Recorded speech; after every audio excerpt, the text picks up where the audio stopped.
अच्छा देखो, ये कैटलिस्ट होता क्या है, किस तरीके से होता है। देखो, कैटलिस्ट क्या होता है। कैटलिस्ट हमारे पास एक सब्सटेंस होता है जो कि रिएक्शन स्पीड अप करता है। अच्छा देखो, कैटलिस्ट के ना दो चीजें होती है ना, दो इसके रोल होते हैं। हम डेफिनेशन क्या लिखते हैं कैटलिस्ट की, पहले उस तरफ आते हैं जो हम पढ़ते हैं। तब से बहुत सारी चीजें क्लियर होंगी। It speeds up the reaction, it speeds up the reaction by providing a path of lower activation, by providing a path of lower activation energy। ठीक है। क्या है, एक कैटलिस्ट क्या करता है कि देखो अक्सर जगह पे ना आप ये डेफिनेशन देखिए लिखी होगी कि कैटलिस्ट एक्टिवेशन एनर्जी को लोअर कर देता है।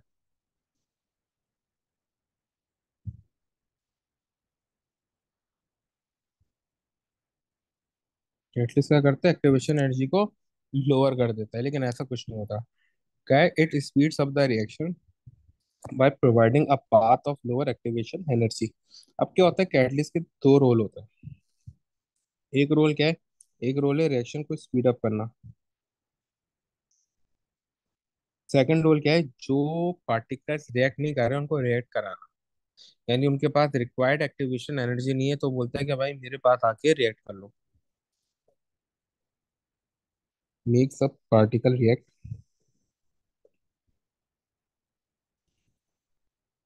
That doesn't have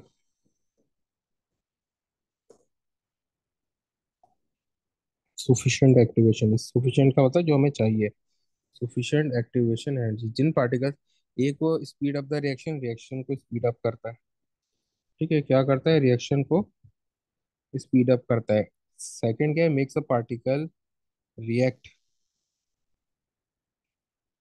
that doesn't have sufficient activation. जिन पार्टिकल्स के पास सफिशिएंट एक्टिवेशन एनर्जी नहीं होती वो उनको रिएक्ट करवाता है। ठीक है, ये इसकी बेसिक चीजें हैं ये कैटलिस्ट की। अब ये काम वो करता कैसे, ठीक है, यानी कि ये फर्क कैसे करता है। ठीक है,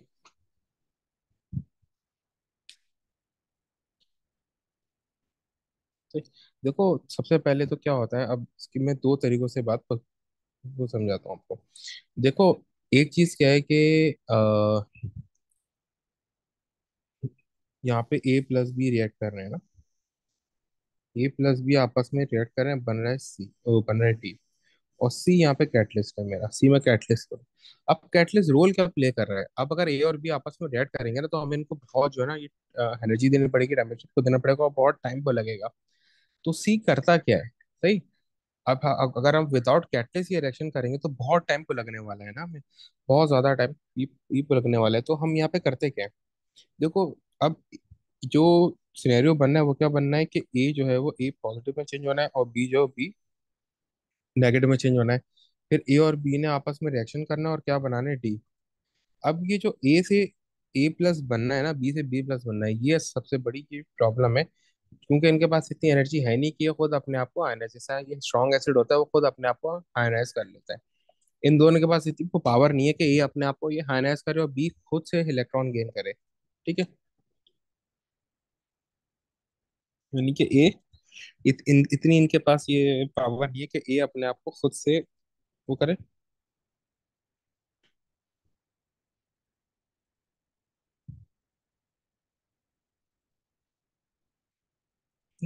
देखो ए क्या है, ए क्या चाह रहा है, ए ये चाह रहा है कि वो ए प्लस बने, यानी खुद ये नहीं इलेक्ट्रॉन लूज करे। और बी, और वो ये ए प्लस हो जाए और बी जो है वो इलेक्ट्रॉन जो ए ने गेन लूज किया है वो बी गेन कर ले और बी नेगेटिव हो जाए। और ये दोनों आयंस मिलके एक आयनिक बॉन्ड फॉर्म कर ले और डी बना ले। अब ये ऐसा कर नहीं पा रहे तो यहाँ पे आता है सी का रोल। सी क्या करता है, ए है, ये ए से इलेक्ट्रॉन, ए जब लूज करता है तो ये ए को ऐसे ये कंडीशंस वो पैदा करता है कि ए जो है, जो वो लूज करता है, ठीक है, ए को लूज करवाता है और ये खुद गेन कर लेता है, यानी कि ए प्लस हो जाएगा और सी माइनस हो गया। अब ये सी माइनस का करता है जो बी है, ये बी को गिव ऑफ करता है वही इलेक्ट्रॉन। तो बी किस में चेंज हो जाता है, बी माइनस में। ठीक है, तो यहाँ पे क्या हो गया, हमारे पास रिक्वायर्ड स्टेट आ गई। ए क्या हो गया प्लस और बी क्या हो गया माइनस। अब ये क्या करेंगे आपस में वो रिएक्ट कर जाएंगे। अब ये क्या करेंगे आपस में वो रिएक्ट कर जाएंगे, ठीक है।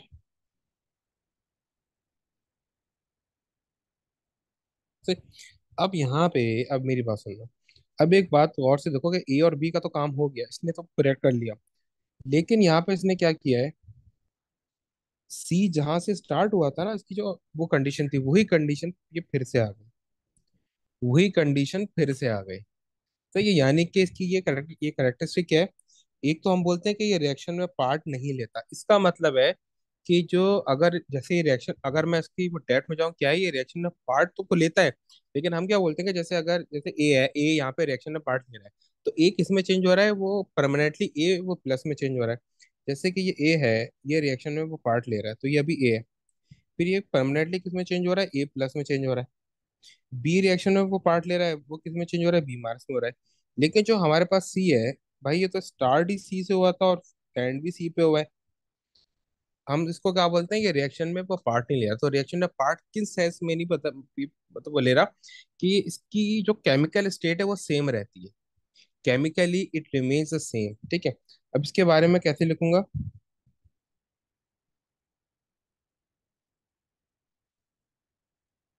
Catalyst do take a part,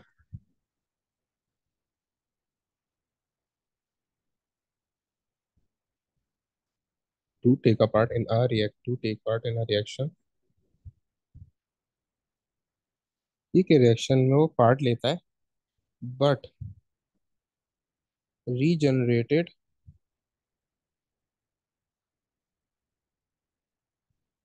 itself in the end।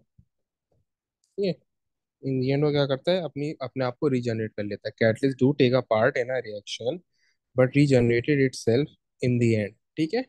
यानी कि वो कंज्यूम नहीं होता केमिकली ना, केमिकली इट रिमेन्स सेम, वो सेम रहता है, ठीक है। But physically it may change, ठीक है। यानी वो फिजिकली चेंज हो सकता है, जरूरी नहीं है कि वो फिजिकली सेम रहे।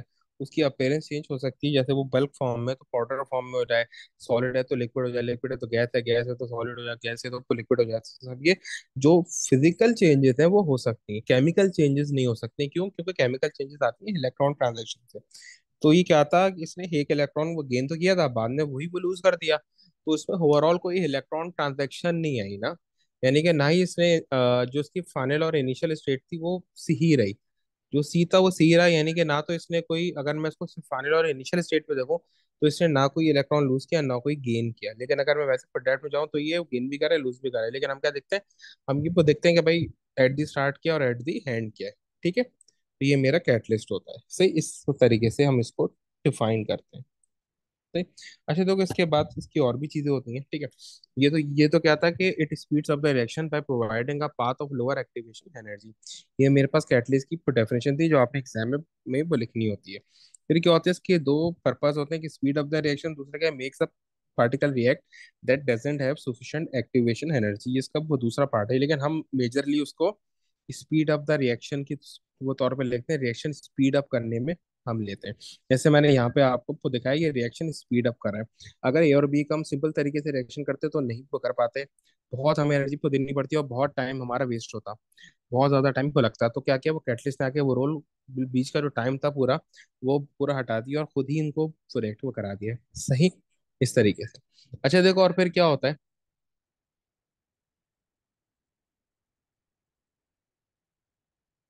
ठीक है। एक तो और क्या था, फिजिकल की प्रॉपर्टीज की चेंज हो जाती है, ऐसी केमिकली चेंज वो नहीं होता, सही है। और क्या होता है, क्या कैटलिस्ट बहुत थोड़े से अमाउंट में हम लेते हैं।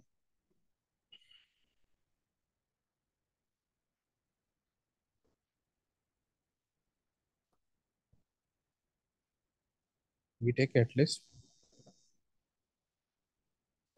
इन अ वेरी लिटिल अमाउंट, क्योंकि उसका रिएक्शन में कुछ काम ही नहीं है ना, यूज अप थोड़ी होना, उसका कुछ प्रोडक्ट फॉर्म थोड़ी करना। और एक और चीज क्या होती है, इम्प्योरिटीज इसकी इफेक्टिवनेस डिक्रीज कर देती हैं। Impurities will decrease its effectiveness. उसकी जो कैटालिटिक की प्रॉपर्टी है उसको हॉल्ट कर सकती है। ठीक है। और एक और क्या है कि एक कैटलिस्ट एक से ज्यादा प्रोडक्ट के लिए यूज रिएक्शन के लिए यूज हो सकता है। अब यहाँ पे दो चीजें हैं, दो चीजों को तो समझना। एक रिएक्शन जो है ना, a certain reaction is catalyzed by a certain a, cer- a certain reaction is catalyzed by only one type of catalyst, लेकिन जो एक कैटलिस्ट है वो कई रिएक्शन को कैटलाइज कर सकता है।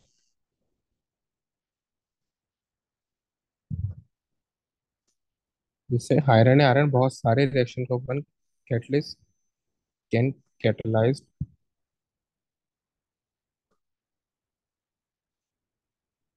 Number of reaction. One catalyst can catalyse, वो कैटलिस्ट ही लिखती है।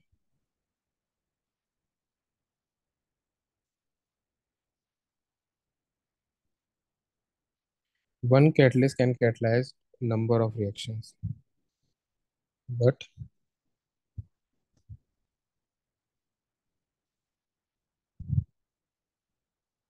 for a specific reaction,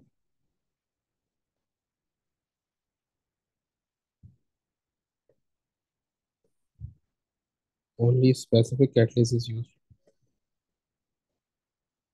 ठीक है? यानी कि अगर देखो होगा आपने, आयरन बनता है तो अमोनिया बन रहा होता है NH3, जिसको हैबर ये प्रोसेस बोलते हैं ना। जैसे कि हैबर प्रोसेस है, उसमें क्या यूज होता है?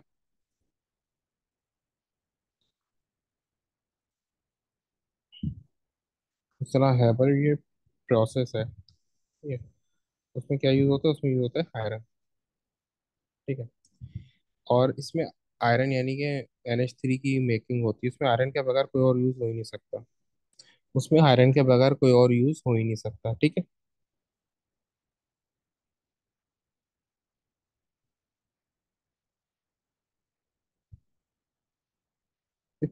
क्या होता है इसमें आयरन के बगैर कोई भी आयरन के बगैर यानी Fe के बगैर कोई भी यूज नहीं हो सकता। इसी तरीके से आयरन एक और जगह भी है, लेकिन क्या है, हैबर प्रोसेस में कोई और यूज नहीं हो सकता। ये बात याद रखना, हैबर प्रोसेस में कोई और यूज नहीं हो सकता, सिर्फ आयरन यूज होगा। लेकिन आयरन और जगह यूज हो सकता है। जैसा एक रिएक्शन होता है, हम आई माइनस का रिएक्शन कर रहे होते हैं S2O8 वो माइनस से, यानी सोडियम थायोसल्फेट से, वहां पे भी आयरन यूज होता है। तो ये, अब ये हो गया इस तरीके से जो है, आपका एक कैटलिस्ट जो है दो जगह यूज हो सकता है। ठीक है। अच्छा, इसी तरीके से क्या होता है, आप इसकी वो ग्राफ बनते हैं। ग्राफ में आप बताते हो कि भाई ये एक्टिवेशन एनर्जी को क्या करता है, इंक्रीज और डिक्रीज करता है। ठीक है। ये क्या करता है, एक्टिवेशन एनर्जी को इंक्रीज या डिक्रीज करता है। ठीक है। जैसे कि देखो, एक आप एक्सो और एंडो का वो ग्राफ पढ़ते थे ना। एक्सो एंडो का ग्राफ किस तरीके से होता था?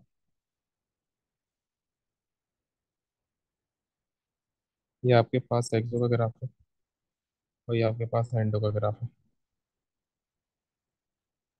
सही। अब होता किस तरीके से, जैसे यूं करके हम ग्राफ पढ़ते थे ना, ये लेट से मैं भी एक्सो का बना रहा हूँ।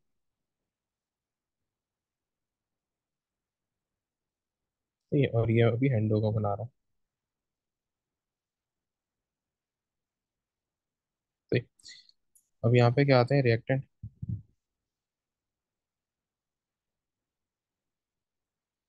और ये आगे प्रोडक्ट, ये किसका है?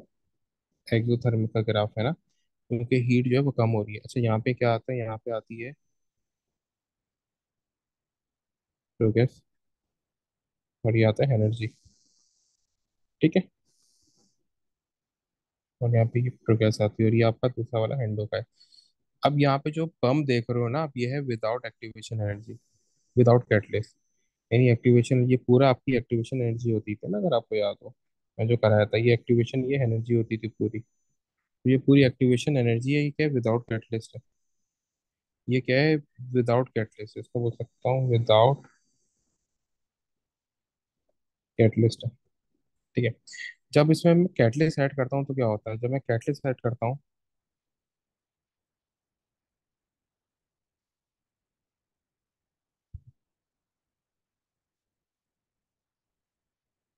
तो ये देखो अब क्या हुआ। अब मुझे कम जो है एक्टिवेशन ये एनर्जी चाहिए। जब मैंने कैटलिस्ट यूज किया तो मुझे एक्टिवेशन एनर्जी क्या है, कम चाहिए। ये क्या है, activation energy with catalyst, activation energy with catalyst. Same इसी तरीके से इसका भी होगा।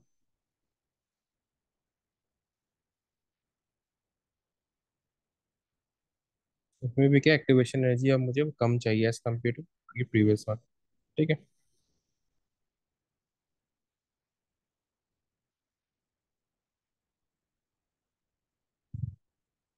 ये क्या है, एक्टिवेशन एनर्जी कैटलिस्ट के साथ।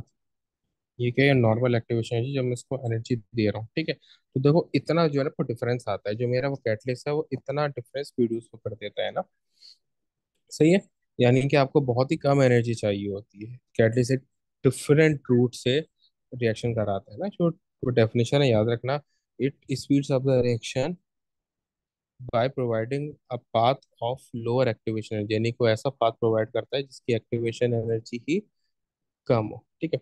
अच्छा, इसके बाद क्या है, एंजाइम आता है। एंजाइम क्या होता है, एंजाइम बायोलॉजिकल कैटलिस्ट होते हैं जस्ट, इससे ज्यादा एंजाइम कुछ भी नहीं है। एंजाइम क्या है, जस्ट बायोलॉजिकल कैटलिस्ट होते हैं। ठीक है।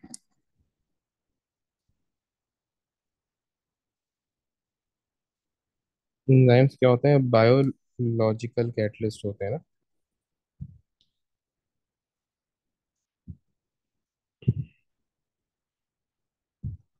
दे आर बायोलॉजिकल कैटलिस्ट, इनका भी सेम वही रोल होता है, लेकिन कुछ इनमें डिफरेंस होता है।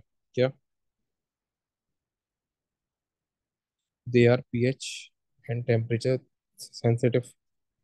ये पीएच और टेम्परेचर सेंसिटिव होते हैं। ठीक है। ये पीएच यानी कि, हाँ पीएच सेंसिटिव लिख दिया।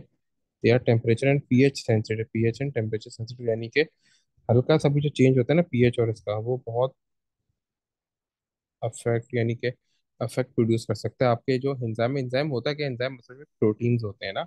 जो प्रोटीन हम खाते हैं वो एंजाइम होता है। ठीक है। और वो प्रोटीन बनता कैसे, वो अमाइनो एसिड। अब अमाइनो एसिड का ये आप जब मैक्रोमोलेक्यूल में जाओगे उस वक्त तो थोड़ा बहुत पढ़ोगे। बाकी तो ये ए टू में आएगा ना। ओ सॉरी, ए एस और ए टू में। ये क्या होते हैं, दे आर बायोलॉजिकल कैटलिस्ट। सही है। And they are pH and temperature sensitive होते हैं। और इसमें और एक चीज क्या होती है कि एक एंजाइम स्पेसिफिक एक ही रिएक्शन के लिए वो यूज होता है।